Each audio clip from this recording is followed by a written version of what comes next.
अस्सलाम दोस्तों, तो यार क्या हाल है। आज की इस वीडियो में हम डेप्रिसिएशन का पार्ट बी 2011 रेगुलर का क्वेश्चन सॉल्व करेंगे। ठीक है, इससे पहले मैं पार्ट ए ऑलरेडी उस पर एक अलग से वीडियो बना चुका हूँ।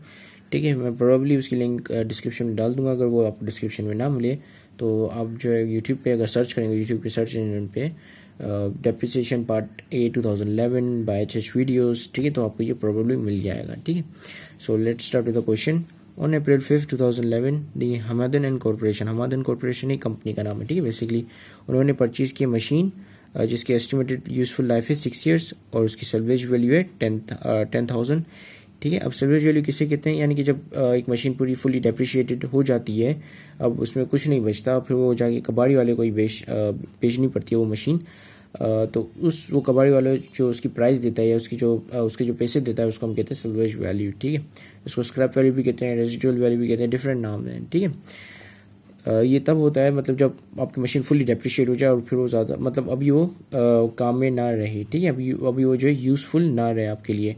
ठीक है, तो आप उसको जो है स्क्रैप में बेच देते हैं। ठीक है, फिर स्क्रैप वाला जो उसमें से डिफरेंट उसके पुर्जे वगैरह निकाल के वो आगे सेल आउट कर देता है, या तो फिर उसको जो है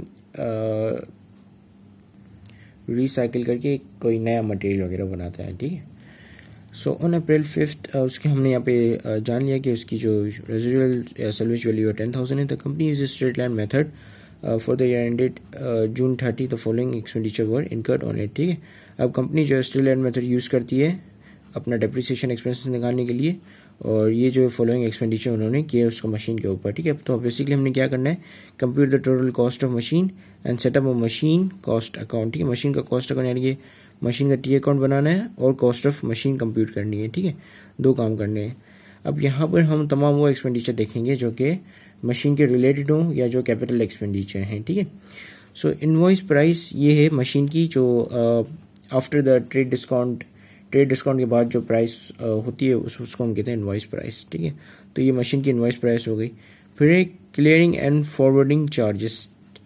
ठीक है, अब ये क्या चीज़ है, this is custom duty basically. ठीक है, जब भी माल जो है या कोई भी मशीन जो है हम बाहर से इम्पोर्ट कराते हैं तो उस पर हमें ड्यूटीज़ देनी पड़ती हैं। ठीक है, चार टैक्सेस वगैरह होते हैं ये, तो वो जो ड्यूटीज़ देते हैं तो उसको क्लियरिंग भी कहते हैं। ठीक है, फॉरवर्डिंग चार्जेस मतलब कि जो है क्लियरिंग और फिर फॉरवर्डिंग, यानी कि ड्यूटीज़ देकर उसको क्लियर करना और फिर आगे फॉरवर्ड करना, यानी कि वेयर हाउसेस में, क्योंकि फिर देखिए पोर्ट पे लैंड होती हैं। ठीक है, सी पोर्ट पे लैंड होती हैं, अगर सी पोर्ट के थ्रू मंगवाई हैं तो सी पोर्ट पे लैंड होंगी, उसके बाद उस पर जो ड्यूटीज़ लगेंगी जिसको हम कहते हैं क्लियरिंग। ठीक है, फिर उसके बाद ये फॉरवर्ड होकर जाती हैं वेयर हाउसेस में, वहीं पे जो वेयर हाउसेस बने होते हैं वहाँ पे स्टोर होती हैं जब तक आगे बंदा जो है वो क्लेम करे और ड्यूटीज़ की जो पेमेंट करेगा और उसके बाद वो मशीन लेकर जाएगा। ठीक है, तो ये टोटल क्लियरिंग और फॉरवर्डिंग चार्जेस वगैरह इन सबको मतलब in short clearing and forwarding कहते हैं। ठीक है, सो ये 10,500 क्लियरिंग एंड फॉरवर्डिंग है। It is again our capital expenditure. ठीक है, क्योंकि मशीन को मंगवाने के लिए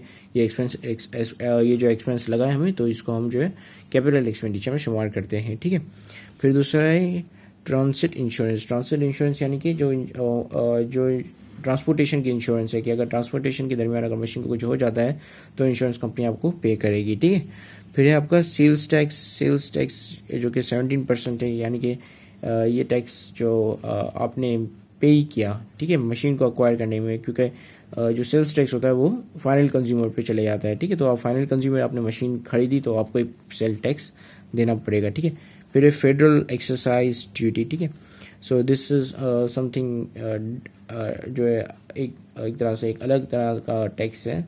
ये भी देखिए ड्यूटीज क्लियरिंग वगैरह ये तमाम चीज़ें ना, ये सारी चीज़ें टैक्स और अदर चार्जेस हैं जो गवर्नमेंटल चार्जेस वगैरह होते हैं। ठीक है, इस सामान को मंगवाने के। ठीक है, सो वो तमाम चार्जेस जो है वो क्लियरिंग फॉरवर्डिंग या फेडरल टैक्स ड्यूटीज, ये तमाम चार्जेस के डिफरेंट नाम्स होते हैं। ठीक है, लेकिन होते हैं ये कैपिटल एक्सपेंडिचर ही है, क्योंकि मशीन को मंगवाने के ऊपर या मशीन के ऊपर लग रहे हैं। ठीक है, सो 2.5% ये फेडरल एक्साइज ड्यूटी, 2.5% किसका, इनवॉइस प्राइस का। ठीक है, और ये भी सेल्स टैक्स इसका इनवॉइस प्राइस का। फिर हमारे पास है इनकम टैक्स भी लगता है 5% की। बेसिकली मशीन पे तो नहीं लगता क्योंकि ये उस पर लगता है, आपकी इनकम पे लगता है, आपकी कमाई गई हुई इनकम जो होती है उस पर लगता है। तो ये एक तरह से रेवेन्यू एक्सपेंडिचर हुआ। ठीक है, क्योंकि मशीन से रिलेट नहीं कर रहा है। ठीक है, फिर एक कस्टम ड्यूटी भी होती है, ठीक है। फेडरल एक्साइज ड्यूटी होती है, फेडरल गवर्नमेंट अलग चार्ज लेती है, पोर्ट वाले अलग चार्ज लेते हैं, ठीक है। तो काफ़ी सारे टैक्सेस होते हैं, उनके काफ़ी सारी टाइप्स होती हैं और क्लियरिंग के अलग अलग डिफरेंट खर्चे होते हैं, ठीक है। तो हम बहरहाल उन खर्चों की बात नहीं कर रहे हैं, हम देख रहे हैं कि कौन सी चीज़ जो है वो मशीन से एसोसिएटेड है या कौन सी चीज़ नहीं है, ठीक है। सो कस्टम ड्यूटी एसोसिएटेड है क्योंकि मशीन के ऊपर लगी हुई है, तो ये भी हम मशीन की कॉस्ट में ऐड कर देंगे, ठीक है। ठीक है, so let's start computing our cost of machine. तो हम सब ने सबसे पहले देखा कि हमारी जो इनवॉइस प्राइस है वो है हमारी 5,50,000, ठीक है। तो हमने यहाँ पे इनवॉइस प्राइस लिख ली। अब हम जितनी भी हमारी कैपिटल एक्सपेंडिचर्स हैं वो तमाम इसमें एडअप करते जाएंगे, ठीक है। तो सबसे पहले हमारा कैपिटल एक्सपेंडिचर है क्लियरिंग एंड फॉरवर्डिंग, ठीक है, वो हम यहाँ पे लिख लेते हैं, ठीक है। क्लियरिंग और फॉरवर्डिंग आ गया। अब हम देखेंगे हमारा दूसरा कैपिटल एक्सपेंडिचर कौन सा है, तो ये है हमारी ट्रांसपोर्ट इंश्योरेंस, यानी कि जो ट्रांसपोर्टेशन की जो इंश्योरेंस होती है, ठीक है। अब ये ट्रांसपोर्टेशन की इंश्योरेंस किस तरह कैपिटल एक्सपेंडिचर हुआ, क्योंकि फॉर एग्जांपल लेट सपोज कि आपने जो इतनी मुश्किल से एक मशीन मंगवाई किसी दूसरी कंट्री से, ठीक है। अब दूसरी कंट्री में जब वो शिप के थ्रू आ रही थी तो ये खतरा भी था कि आपको ये रिस्क था कि ऐसा नहीं ये मशीन जो है पानी में डूब जाए और मेरे सारे पैसे जो है बर्बाद हो जाए जो भी मैंने इस मशीन के ऊपर स्पेंड किए हैं, ठीक है। अब इसलिए आपने कहा कि ट्रांसपोर्टेशन की इंश्योरेंस ले लेता हूँ ताकि फिर ये जो मशीन है वो जब अच्छा क्या कहते हैं अगर वो डूब जाए पानी के अंदर या मुझ तक ना पहुंच सके तो एटलीस्ट मैं अपने पैसे क्लेम कर लूँ, ठीक है। सो फायर इंश्योरेंस इससे किस तरह डिफरेंट होती है, ठीक है। अब हमेशा जो है क्वेश्चन में ये भी होता है कि फायर इंश्योरेंस इतनी है, इंश्योरेंस एंड ट्रांसपोर्टेशन इतनी है। तो देखो फायर इंश्योरेंस को हम अपना एक रेवेन्यू एक्सपेंडिचर मानते हैं क्योंकि वो इंश्योरेंस हमारे पास अभी भी होती है, ठीक है। फायर इंश्योरेंस अगर हमने ली है तो फायर लगी नहीं है अभी तक, ठीक है, जबकि वो ट्रांसपोर्ट होके आ चुका है और जो फायर लगने वाला पीरियड अभी भी बाकी है, ठीक है। और तो जिसकी वजह से हम फायर इंश्योरेंस को जो है एक रेवेन्यू एक्सपेंस मानते हैं ना कि कैपिटल एक्सपेंडिचर, जबकि वो ट्रांसपोर्टेशन होकर आ चुका होता है हमारे पास गुड, तो हम उसको एक इंश्योरेंस मतलब एक कैपिटल एक्सपेंडिचर मान लेते हैं, ठीक है। क्योंकि लेट सपोज कि अगर वो जो है ट्रांसपोर्टेशन मतलब जो गुड है आपका या मशीन जो है वो ट्रांसपोर्ट होकर आपके पास आ जाती है, ठीक है। फिर आपके पास जो है आपका दोस्त आता है बोलता है कि भाई मुझे मशीन दे दो और ये मुझे इनवॉइस प्राइस पे दे दो, ठीक है, जितने में आपने खरीदी आप मुझे उतने में दे दो। तो आप उस बंदे को जो है उतने में नहीं दोगे, आप मना करोगे, बोलोगे नहीं मुझे इस पर ट्रांसपोर्टेशन का भी खर्चा आया है, मैंने जो ट्रांसपोर्टेशन के ऊपर इंश्योरेंस कराई थी वो भी मुझे खर्चा है, तो अगर ये दोनों चीज़ें मुझे अगर आप दे दें तो फिर मैं आपको ये मशीन आपको इनवॉइस प्राइस पे दे सकता हूँ, ठीक है। तो जिसकी वजह से हम ट्रांसपोर्टेशन और इंश्योरेंस वाली ट्रांसपोर्टेशन को भी ऐड कर देते हैं या इंश्योरेंस एक्सपेंस को भी जो कि ट्रांसपोर्टेशन के ऊपर हुआ है उसको भी ऐड कर देते हैं और ट्रांसपोर्टेशन चार्जेस भी ऐड कर देते हैं, ठीक है, कॉस्ट ऑफ मशीन में। तो जिसकी वजह से यहाँ पे भी हम इंश्योरेंस एंड ट्रांसिट ऐड कर देंगे, ठीक है। तो ये ट्रांसिट इंश्योरेंस हमने ऐड कर लिए। अब हमारे पास है सेल्स टैक्स जो कितना है 17% है, इनवॉइस प्राइस का हम लेंगे, ठीक है, 17%। अब सेल्स टैक्स हमारा किस तरह से कैपिटल एक्सपेंडिचर है, सिंपल इसमें भी हम वही वाली मेथडोलॉजी ले लेते हैं कि अगर कोई आपसे आके खरीदता है बोलता है कि मुझे ये इनवॉइस प्राइस पे दे दो, तो आप उसको इनवॉइस प्राइस पे ऑब्वियसली नहीं दोगे, आप बोलोगे कि मैंने इसके ऊपर सेल्स टैक्स भी अलग से पे किया है, तो वो सेल्स टैक्स भी आप मुझे दो, नहीं तो फिर आप दुकान वाले से खरीदो और फिर दुकान वाले को सेल्स टैक्स पे करो, ठीक है। सो जिसकी वजह से सेल्स टैक्स भी हम कॉस्ट ऑफ मशीन में ऐड कर देते हैं, ठीक है, क्योंकि ये कॉस्ट मशीन की जो वैल्यू है उसकी जो प्राइस है वो बढ़ा देता है, उसकी कीमत बढ़ा देता है मशीन की, ठीक है। सो सेल्स टैक्स को निकाल लेते हैं पहले हम। इसके लिए let me just get my calculator. तो ये मेरे पास आ गया कैलकुलेटर, ठीक है। अब मेरी मशीन है 5,50,000 की, ठीक है, उसकी इनवॉइस प्राइस इतनी है। अब मेरे पास जो पता है कि सेल्स टैक्स उस पर लगेगा 17%, तो मैं इसको 17% से मल्टीप्लाई कर दूंगा तो मेरे पास सेल्स टैक्स आ जाएगा जो कि है 93,500 रुपीज़, ठीक है। ठीक है, तो ये सेल्स टैक्स भी आ गया। अब हमारे पास है फेडरल एक्साइज ड्यूटी, ये भी इनवॉइस प्राइस पे लगेगी, और इनकम टैक्स ये नहीं लगेगा क्योंकि ये हमारी इनकम पे टैक्स निकलता है, ठीक है। इनकम का हमारी मशीन से क्या ताल्लुक, ठीक है, तो ये इररिलेवेंट है, इसे हम रेवेन्यू एक्सपेंडिचर कंसिडर करेंगे, ठीक है, कैपिटल एक्सपेंडिचर कंसिडर नहीं करेंगे। और कस्टम ड्यूटी ये भी लगेगी, ठीक है। तो मैं इन सब की जो है वैल्यूज यहाँ पे लिख लेता हूँ। जिस तरह मैंने सेल्स टैक्स निकाला परसेंटेज, इसी तरह आप इन सब का भी निकाल सकते हैं, ठीक है। ठीक है। तो ये 2.5 फेडरल एक्साइज ड्यूटी आ गई। इसको मैंने 5,50,000 को मल्टीप्लाई किया 2.5 से, जो उसका परसेंटेज था, तो मेरे पास आ गया 13,750, जो कि मैंने यहाँ पे लिख लिया। अब हम निकालेंगे हमारी कस्टम ड्यूटी का 25% है, ठीक है। सो 5,50,000 का जब हम 25% लेंगे तो ये आ गया हमारे पास 1,37,500, ठीक है। तो फिर हम इस 1,35,500 को यहाँ पे लिख लेंगे। अब हम प्लस कर देंगे इन सबको, तो हमारे पास कॉस्ट ऑफ मशीन आ जाएगी, ठीक है। तो हम इसे ऐड करते हैं इन सबको। So let's add them.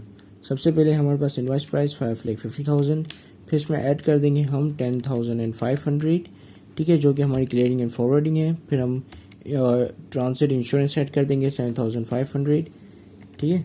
फिर है हमारे पास सेल्स टैक्स है 93,500 के, वो भी हम ऐड कर देंगे 93,500, ठीक है। फिर हम इसमें ऐड कर देंगे 13,750, ठीक है। फिर ऐड कर देंगे जो कि हमारी फेडरल एक्सरसाइज ड्यूटी थी। फिर हमारी कस्टम है जो है हमारी 1,37,500, ठीक है। सो लेट्स सी क्या आंसर आता है। तो हमारा आंसर आ रहा है 8,12,750, ठीक है। So 8,12,750 this is our cost of machine, ठीक है। तो हम इसे लिख लेते हैं यहाँ पर, कॉस्ट ऑफ मशीन 8,12,750, ठीक है। तो ये हमारी कॉस्ट ऑफ मशीन कंप्लीट हो गई। अब हमें नेक्स्ट क्या करना है, नेक्स्ट हमें कॉस्ट ऑफ मशीन का टी अकाउंट सेटअप करना है, ठीक है। तो टी अकाउंट में यहाँ पर चूंकि मेरे पास यहाँ पे जगह है, तो मैं ये पेज जो है ज़ाया नहीं कर रहा हूँ और यहाँ पर ही मैं टी अकाउंट बना रहा हूँ, ठीक है। टी अकाउंट बनाने के लिए आप सिंपल एक टी बनाना होता है और फिर आपने जो क्रेडिट और डेबिट की एंट्रीज यहाँ पे रिकॉर्ड करनी होती है, ठीक है। अब कौन सी ऐसी चीज़ें हैं जो कि हमारी मशीन को डेबिट की साइड पे ले जा रही हैं, ठीक है। सो ये तमाम वही चीज़ें जो कि जिनकी वजह से कंपनी की जो प्राइस है, आई मीन मशीन की जो प्राइस है, वो डेबिट हो रही है, बढ़ रही है, ठीक है। सो यहाँ पे हम लिख लेते हैं मशीन, और यहाँ पे तमाम चीज़ें यानी तमाम प्राइसेस फिर से यहाँ पे लिख लेते हैं, ठीक है। ये तमाम प्राइसेस यहीं पे फिर से आ जाएंगी। तो ये इस तरह करके हमारा टी अकाउंट भी सेटअप हो गया है, ठीक है। ये जितनी भी अमाउंट यहाँ पर थी ना, क्योंकि ये जितनी भी अमाउंट से जिन सारी अमाउंट की वजह से हमारी मशीन की जो है कॉस्ट में इजाफा हो रहा है, यानी कि हमारी मशीन जो है डेबिट हो रही है, ठीक है। क्योंकि मशीन एक एसेट है और एसेट की जब भी बढ़ता है तो वो डेबिट होता है, ठीक है। तो हमारी मशीन इन तमाम आइटम्स की वजह से हमारी मशीन जो है वो बढ़ रही है, यानी कि डेबिट हो रही है। तो यहाँ पे हमने तमाम वो आइटम्स की अमाउंट्स लिख ली जिनकी वजह से ये डेबिट हो रही थी हमारी मशीन, ठीक है।